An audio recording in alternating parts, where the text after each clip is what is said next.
en direct avec Claude Belim. Claude Belim qui est accompagné de Raspoutine, le chat, à sa gauche.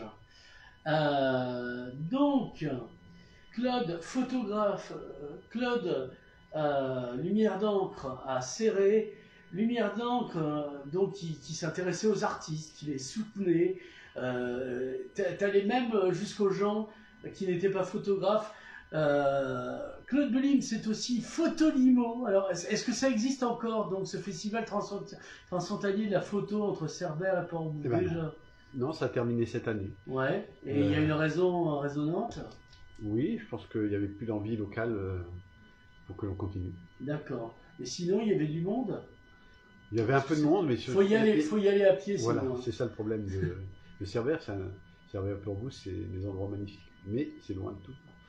Non, mais il y avait quand même... Oui, il y avait quand même un peu de monde, non, ça fonctionnait.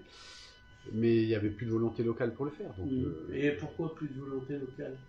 Qu'est-ce qu'il y avait avant? Ah oui, il y a eu une élection, peut-être. Ah, pas pour l'Espagne d'ailleurs, pas pour Portbou. Elle a eu lieu 2 années avant. Ouais, voilà. Et donc, en fait... il n'y avait plus de volonté politique. Donc, non, pourquoi ça les intéresse pas Ça, il faut voir. Ouais, donc, en fait, les dieux de Cerbère et de Portbou qui on a parlé de ça va, oui.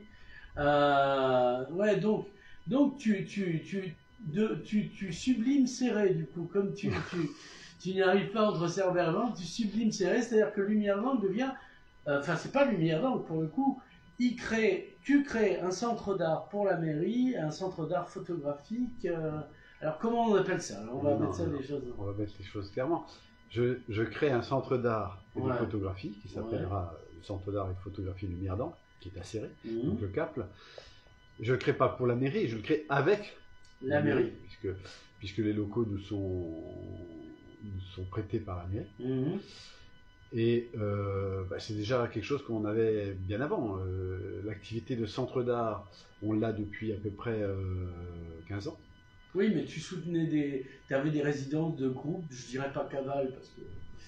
Mais voilà, qui n'avaient rien à voir avec la photo. Si, non. Encore que l'accordéoniste soit photogénique, la question n'est pas là. Non, sur Lumière d'Ancre, on a fait que de la photographie quasiment depuis 15 ans. Et on avait déjà l'activité d'un centre d'art, c'est-à-dire résidence, accueil des artistes, médiation, exposition. Et production de catalogue aussi? Oui, on a fait aussi de l'édition. On fait toujours de l'édition.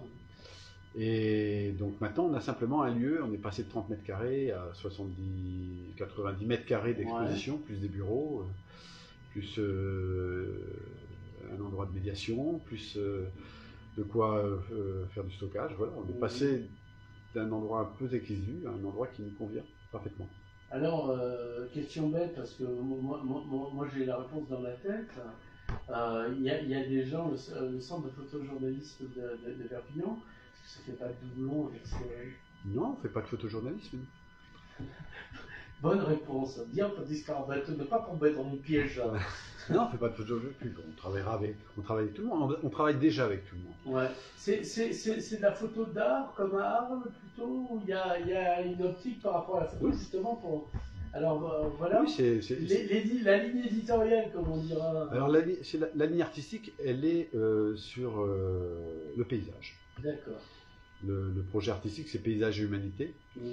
Alors pourquoi le paysage? Parce qu'on est dans un lieu où le paysage est mis en valeur. C'est pas faux. Et le paysage, c'est une notion très transversale. On peut traiter énormément de choses avec le paysage. Bien sûr. Moi, je fais des observatoires du paysage depuis des années. Et je croise des ethnologues. Oui, les gitans, ça peut être un paysage. L'endroit où ils vivent est un paysage. Donc un paysage n'est jamais que le lieu et la culture qui va avec. D'accord. Donc forcément, le lieu et les gens. Alors, est-ce que ça va donner lieu... Moi j'ai toujours un grand rêve, parce que j'ai bossé avec des photographes, tu connais, Pierre Parcé, Pérouse, tout ça, et d'avoir un magazine qui va avec. Est-ce que ça vous donnera la possibilité et l'aisance pour au moins un trimestriel? Je veux pas un quotidien, je demande pas grand-chose, Claude. Tu vois, pour montrer, pour qu'il y ait vraiment une présence à l'esprit des gens, bah, que l'image, c'est pas n'importe qui en fait, enfin si c'est n'importe qui, mais il y a une différence entre une production d'image par des gens dont c'est le métier, ou en tout cas qui ont la passion, et moi qui fais des photos. Ben, notre activité, c'est pas de l'image au quotidien. La création, ça prend du temps. Donc, dans les résidences qu'on fait, on a notamment une résidence longue qui dure entre 8 et 12 semaines. Donc, on a une production à la fin qu'on montre. Mais on n'a pas de quoi faire une production journalière. C'est pas le sens de ce qu'on fait. Et puis, de toute façon, on édite tous les ans. Oui, donc c'est un catalogue, c'est pas un magazine, mais fondamentalement. On fait la photographie et l'impression, ça va vachement bien ensemble. Ouais. Donc on édite le résultat de la résidence. D'accord. Alors là, qui c'est que vous avez assigné à résidence en ce moment, avant l'ouverture des avants via Lumière d'encre? Là, c'est Julia de Cooker qui est en résidence. D'accord. D'ailleurs, elle la fille de Joe? Non. Non, bon, je ne sais pas si elle fait aussi bien de la musique, mais bon. Brosse-nous pas elle boit moins. Mais un portrait de. Elle boit moins. Oui. Du coup, elle n'a pas les mêmes voix. Enfin bon, c'est quoi la photo? Et Julia fait une école en Suisse. Ouais.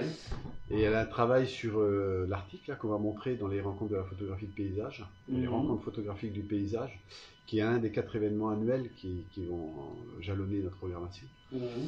Et cette année, on montre Raymond Depardon, rural. Ouais. Julia de Cooker, son travail, un travail antérieur, pas son travail de création, puisque celui-là il sera montré en novembre, qui s'appelle Artificial. Ouais. Et puis on a une ancienne résidente qui avait travaillé sur Céré, sur le paysage de Céré notamment, Françoise Boguion, et dont le travail va être revisité à la fois par des écoles et l'EHPAD. Puisque la problématique qu'on met en évidence dans ces rencontres photographiques du paysage, les premières, c'est le paysage et la mémoire. D'accord. Donc la photographie et la mémoire, c'est une vieille ancienne, depuis le Ça a été de Barthes, et même bien avant. Roland, oui. Pas Simpson, non, parce que les gens... Et ni Fabien. Voilà. Mais du coup, on revisite le paysage en tant que lieu de mémoire. Lieu de mémoire en tant que lieu d'inscription de la mémoire, puisque dans les plis du paysage se retrouve la mémoire des utilisations, notamment des pratiques du paysage, mais aussi comme mémoire onirique, comme mémoire imaginaire, puisque avec le paysage, on fait une sorte Donc un grand travail sur la gauche. je te laisse responsable de tes assertions. Mais en tout cas, avec le paysage, on entretient une relation et on n'est pas indifférent au paysage dans lequel on est. Je dis toujours aux gens que si vous êtes en prison, vous n'avez pas le même paysage que si vous êtes au fin fond. Onirique, on est toujours un peu onirique. Oui. Donc le paysage nous forme comme nous on le construit. D'accord. Donc c'est une interaction. Voilà, c'est une interaction, c'est une sorte de dialectique dans la discussion avec les choses. Et c'est ce qu'on va développer. On modélise à l'intérieur ce qu'on perçoit à l'extérieur. Moi, je dirais plutôt qu'on projette à l'extérieur notre intime et que de ce mélange entre l'extérieur et l'intime se crée une troisième identité que le photographe, c'est ce qu'il cherche. Le chat. Non, c'est pas le chat, c'est la photographie. Il essaye de traduire cette chose-là, cette impression-là. Oui, parce qu'il n'est pas reproduction de la nature, comme disait Platon. L'humain ne peut pas reproduire la nature. Donc le réel. Le réel n'a pas de sens sans l'homme. Voilà. Non, c'est bien de se poser ces questions au passage, parce qu'il y a des évidences, des lapalissades qui n'en sont pas. Donc c'est bien de retriturer les mots et l'image pour arriver à une approximation de la vérité. Oui, la vérité. Oui, voilà, c'est un concept philosophique. Vérité et réel, c'est pas les mêmes métiers là encore. Mais... En tout cas, du sens du monde. On essaye d'avoir l'idée du sens du monde, c'est propre de la photographie, puis tous les arts. Et ces rencontres photographiques du paysage, elles démarreront le 6 mai par une table ronde. D'accord. À la salle de Lyon, puis après on aura le vernissage, l'inauguration du centre. Qui aurons-nous donc à la table ronde, Daniel Méo, qui est le chercheur en esthétique sur la photographie contemporaine de Saint-Étienne, une prof de une prof universitaire de Perpignan Nathalie Solomon. Solomon, ouais. Elle est passée le monde d'ailleurs. Et puis un photographe d'observatoire du paysage, mais pas que, Sylvain Dufart. D'accord. Oui, Dufart, on voit tout, c'est bien cool. On voit loin. Et loin. Donc voilà. Alors après, comment est-ce que tu... Alors là, tu me disais, tu allais à Rivesaltes, pas pour boire un coup, mais parce que tu travaillais déjà avec le mémorial, donc tu as vocation à continuer a priori en tant que nouvelle... au-delà de Lumière d'Ancre, travailler a priori avec et ailleurs, tu travailles avec quoi? Tu es en réseau avec quoi déjà et tu comptes continuer à être en réseau avec quoi? On travaille avec les écoles de Céré, avec le lycée, avec le collège, avec le PNR, avec le mémorial, que sais-je encore. Tu n'es pas épuisé après tout ce travail, je veux dire. Moi aussi. Moi aussi, parce qu'on n'a qu'un salarié. Ah, donc si quelqu'un t'entend, comme dirait Valérie Pécresse, tu n'as même pas besoin de 5 millions pour créer des emplois. Non, j'ai besoin d'un peu moins, mais ce serait volontiers. Voilà. On peut faire une substitution. Hein. Ouais, voilà. Il suffit de 30 000 euros par an. Voilà. On crée un poste. Non, voilà. Give. Centre d'art. Donc vous pouvez souscrire tous les ans, 30 000 euros. Voilà. Alors, tu as un lieu, est-ce qu'au-delà, je pense au musée de la musique, où derrière, tu avais une belle arrière-cour pour faire des concerts, est-ce que toi, tu as des espaces pour faire au-delà de... Eh bien, on se trouve sur la place... Parce qu'on sait que tu aimes autre chose que... C'est pour ça, on se trouve sur la place Picasso. Oui. On a la place devant. Ah, c'est marqué dessus. On a la place devant, donc on a de la place pour aussi faire des animations et des choses comme ça. Voilà. Il y a des projections régulièrement. Films, parce que, Non, mais on occupe régulièrement, de toute façon, les murs de la ville. Hein. Oui, on fait de l'affichage très régulièrement avec. Vous pouvez faire des projections documentaires aussi, parce qu'avec la photo, par exemple, c'est. Notamment Depardon qu'on reçoit là, a fait un très beau documentaire. Oui, que j'ai vu d'ailleurs, la 24e chambre, il me semble, notamment. Sur la justice, sur la ruralité, sur ce qu'il a fait. Il a fait plein de choses. Oui, c'est pour ça qu'il demande 2 fois pardon. Alors, qu'est-ce qu'on n'a pas dit qu'on devrait dire qui serait essentiel? Est-ce qu'il y a une page, on peut vous joindre sur une page internet on a un site internet qui s'appelle lumièredancre.fr. Ouais, voilà. On est ouvert, jusqu'à maintenant, on est ouvert du mercredi au samedi, de 10h à... Vous avez une jauge à combien du coup? On a une jauge à 30, mais on n'a jamais compté. Oui, quand on aime. On ne compte pas. On ne compte pas. Et puis l'été, on sera sûrement ouvert du mardi au dimanche, pour la saison d'été. Et puis donc, quand même, les rencontres photographiques du paysage ainsi que l'inauguration, c'est le 6 mai à 18h. Voilà. Et on commence par l'expo de Depardon à la Capayette. Ouais. Après, on vient au centre. Chaud et le bout, comme on dit en catalan. Et le samedi à 11h, on a quelque chose de plus festif aussi. Mais d'ailleurs, qu'est-ce que vous avez plus de festif là? Non, mais d'ailleurs, le vendredi soir, on aura Zikatok pour nous accompagner. Zikatok, tiens donc. Voilà. Avec Prel, allez, tiens. Usual suspect, comme on l'appelle désormais. Bien, ben écoute, c'est bon. Est-ce qu'on a tout dit? Il y a un numéro, téléphone, ça pourrait être utile ou même pas? On a un numéro, c'est le 04. 04 30 82 73 30.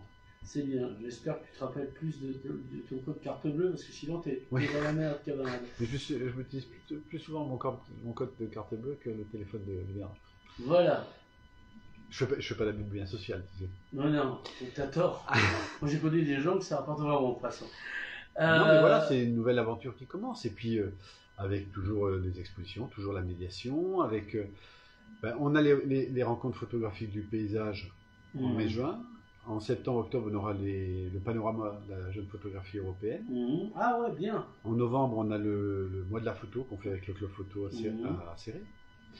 On fait aussi tous les ans de l'affichage à peu près à cette époque-là sur les murs de la ville. Et puis on a les expositions, tous les 2 mois, on change d'exposition. Voilà qui est bien. Voilà bien. Est-ce que les conférences, on aura des directs comme maintenant? Alors, C'est pas ce que ça coûte. Hein. Non, c'est pas ce que ça coûte, c'est l'énergie pour le faire et le temps pour le faire. L'énergie, si je fallait de l'énergie, Claude, tu connais mon rapport au travail.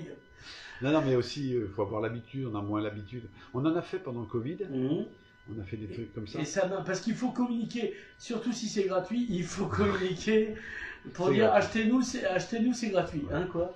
Mais bon, il faut le mettre en place et en ce moment, on a donc un peu de temps pour tout faire. En fait, il vous faut en plus un communauté manager pour démultiplier. Voilà. Donc, c'est donc 30 000 balles en plus. Donc, et vous créez 2 emplois. C'est quand même formidable. Le prochain emploi, c'est effectivement de la communication. Puisque tout le reste, comme moi, on est bénévole. Voilà. Et dans bénévole, il y a béné, il n'y a pas vol. Ouais. Claude Bolim, merci. Et on se retrouve le 6 mai à Céré. À 18h. À 18h.